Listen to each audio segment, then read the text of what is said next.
Assalamualaikum warahmatullahi wabarakatuh. Alhamdulillahirabbil alamin. Jumpa lagi dengan kami dalam acara Gus Zaul. Dalam sesi ini kita kehadiran Gus Zainul Abidin. Beliau adalah pengasuh asrama Genki Pondok Pesantren Al Mujadadiyah Kota Madiun. Gus Zainul Abidin atau yang biasa disapa Gus Zain ini akan menyampaikan materi tentang korelasi antara keimanan dengan kesolehan sosial. Langsung saja Gus, monggo disampaikan kira-kira sebenarnya apa sih, apakah orang tingkat keimanannya semakin naik itu kesolehan sosial atau toleransi kepedulian terhadap sesama itu semakin baik? Monggo Gus. Iya. Assalamualaikum warahmatullahi wabarakatuh. Waalaikumsalam. Bismillah, alhamdulillah, wassalatu wassalamu ala rasulillah wa ala alihi wa ashabihi wa wala wala hawla wala quwata illa billah, amma ba'dah. Yang saya hormati rekan-rekan, konco-konco yang hadir pada sore hari ini, sehat semua ya? Alhamdulillah. Baiklah, Islam ini adalah agama yang paripurna, agama yang sempurna, agama yang merupakan penyempurna dari agama-agama yang turun sebelumnya. Sehingga di dalam syariatnya itu pasti nanti ada dua dimensi yang antara satu dan lainnya ini saling berkaitan. Yang pertama adalah dimensi vertikal, atau yang sering disebut dengan bahasa agamanya adalah hablum minallah. Kemudian yang kedua adalah dimensi horizontal, atau bahasa agamanya adalah hablum minannas. Nah, dua dimensi ini saling terkait sekali, sehingga antara satu dengan lainnya tidak bisa dipisahkan. Kalau kita ibaratkan itu seperti dua sisi dari sekeping mata uang. Jadi antara satu dengan lainnya saling melengkapi, saling menyempurnakan, dan tidak bisa dipisahkan. Tidak bisa dikatakan uang ketika hanya satu sisi saja. Demikian juga kita sebagai orang Islam tidak bisa dikatakan sebagai Islam yang sempurna ketika misalnya hanya melulu kita lebih mengutamakan satu aspek saja, aspek hubungan kita dengan Allah tok misalnya, tanpa memperdulikan dengan hubungan kita dengan sesama manusia. Contohnya kayak apa itu? Ya, sebelum kita masuk ke contoh, saya akan menyampaikan satu hadis dari Rasulullah SAW. Ini saya ambil dari kitab Nasaihul Ibad, ya. Rasulullah SAW bersabda, khoslatani la syai'a afdalu minhuma, al-imanu billah wa naf'u lil muslimin. Ada dua hal yang tidak ada hal lain yang lebih utama dari dua hal ini. Yang pertama adalah iman kepada Allah. Berarti inilah dimensi vertikal. Ya, hubungan kita dengan Allah. Yang kedua adalah an-naf'u lil muslimin, memberi kemanfaatan kepada sesama kaum muslimin. Ini dua hal yang tidak bisa dipisahkan. Jadi sering sekali Allah mengatakan misalnya dalam Al-Quran, aqimis sholah wa atuz zakah. Aqimis sholah merupakan manifestasi dari hablum minallah. Terus kemudian yang wa atuz zakah adalah kepedulian sosial kita dengan sesama manusia. Demikian juga ini tadi. Yang pertama, iman kepada Allah. Kita yakin, kita percaya, kemudian kita menjalankan apa yang diperintahkan oleh Allah. Itu sebagai bentuk dari takzim kita kepada Allah. Kemudian yang kedua, an-naf'u lil muslimin. Jadi memberi kemanfaatan kepada sesama muslim itu dengan berbagai macam cara sesuai dengan kemampuan kita. Misalnya kita punyanya, kalau dalam syarahnya itu dikatakan bil maqal, ya, dengan ucapan. Mungkin ada orang yang butuh nasihat, kita nasihat. Kita beri petunjuk dengan kata-kata kita. Au biljah, yang kedua nih, atau dengan pangkat. Loh, orang yang punya pangkat itu, ya, kalau dia bisa memanfaatkan, bisa memakai pangkatnya itu untuk kemaslahatan muslimin, ini luar biasa. Ini pahalanya luar biasa. Jadi misalnya ada seorang pejabat, dia mengeluarkan sebuah kebijakan, di mana kebijakan ini sangat bermanfaat atau sangat berpihak kepada kaum du'afa, kaum muslimin khususnya. Maka ini luar biasa, kemanfaatannya luar biasa.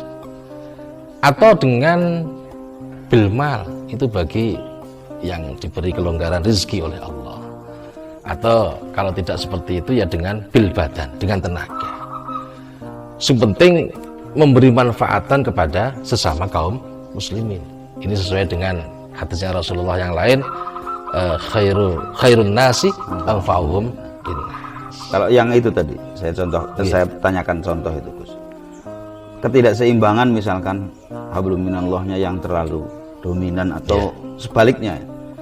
Kira-kira apa yang terjadi kalau tidak seimbang? Harus seimbang atau bagaimana? Ya, idealnya memang seimbang, idealnya harus seimbang. Tapi kalau misalnya di situ ada ketidakseimbangan, itu pasti ada sesuatu yang, jadi misalnya orang terlalu mengutamakan aspek hablum minallahnya. Mungkin dia dengan dengan bergaulnya dengan masyarakat sekitar, dengan sosial yang ada di sekitarnya, ini mungkin kurang baik.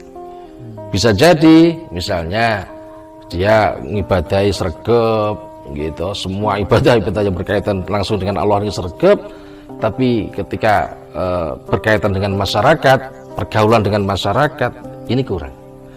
Ya akhirnya orang tidak, mesti ada sisi yang kurang jadinya, jadi tidak sempurna gitu loh.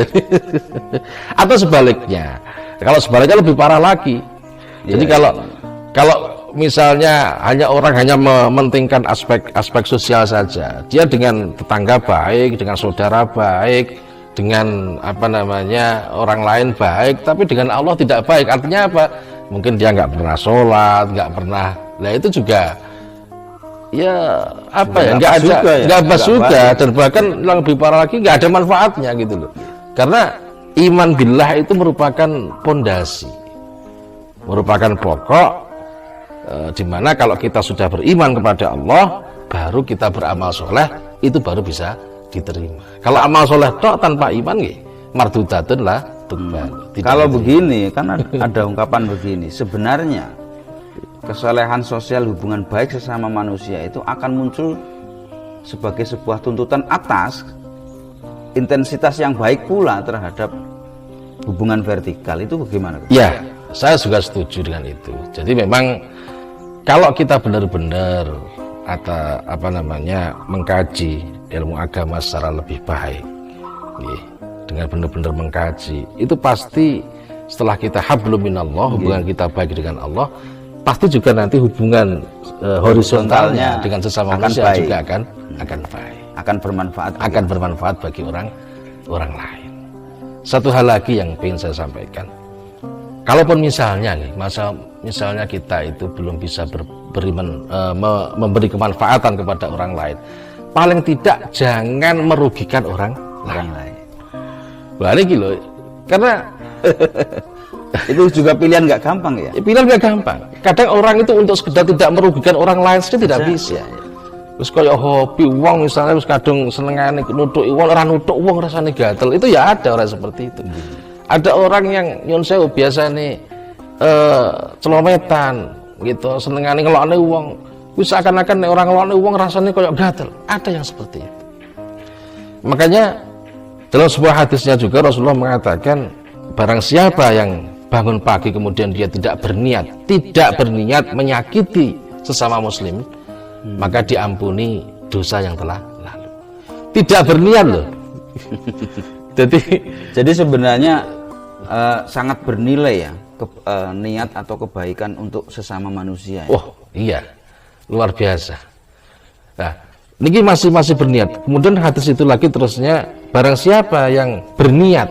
Nah, yang tadi kan tidak berniat. Ya, tidak berniat. Nah, terusnya lanjutannya hadis itu, barang siapa yang berniat menolong orang yang terdolimi, terus kemudian berniat kalau bahasanya itu liqadha'il hajat, berarti nyauri utang kepada sesama muslim, maka dia akan diberi pahala seperti pahala haji mabrur.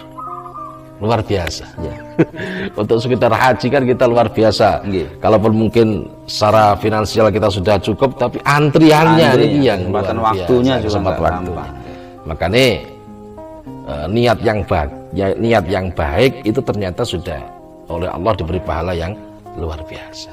Nggih, sebagai ini diskusi yang sangat hangat, sebagai penutup atas diskusi sesi kita tentang kesolehan sosial, Gus. Apa kira-kira yang bisa disampaikan kepada para pemirsa, bagaimana untuk menyeimbangkan hablum minallah dan hablum minannas itu? Oke. Tapi yang pertama yang menjadi dasar ini memang adalah al-imanu billah. Tadi seperti hadis yang tadi ada dua hal tadi, yaitu iman billah, iman, percaya, yakin, kemudian menjalankan semua perintah-perintahnya, dan juga harus ngaji yang jelas sehingga tahu, oh Gusti Allah perintahnya seperti ini, Rasulullah perintahnya seperti ini, Al-Quran memerintahkan seperti ini, sehingga dengan kita paham apa yang disampaikan oleh, yang diperintahkan oleh Allah, yang disampaikan oleh Rasulullah, sehingga dalam dimensi sosial pun kita akan melakukan seperti apa yang disampaikan oleh Allah dan Rasulnya. Dan satu hal yang perlu kita pegang sebagai prinsip itu tadi, Mas. Jadi kalau kita tidak bisa memberi manfaat kepada orang lain, paling tidak jangan merugikan orang lain. Itu sudah baiklah. Itu sudah baik. Mungkin itu saja yang bisa sampaikan. Kurang lebihnya mohon maaf. Allahumma muwaffiq ila aqwamit thoriq. Wassalamualaikum warahmatullahi wabarakatuh. Waalaikumsalam. Terima kasih, Gus. Demikian bincang-bincang kita dengan Gus Zainul Abidin. Beliau adalah pengasuh asrama Genki Pondok Pesantren Al Mujaddadiyah Kota Madiun.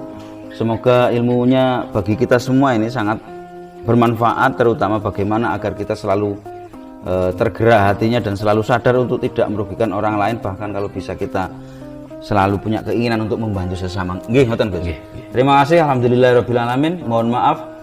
Jumpa lagi dengan kami dalam acara Gus Gaul dalam sesi yang lain. Wallahul muwaffiq ila aqwamit thoriq. Assalamualaikum warahmatullahi wabarakatuh.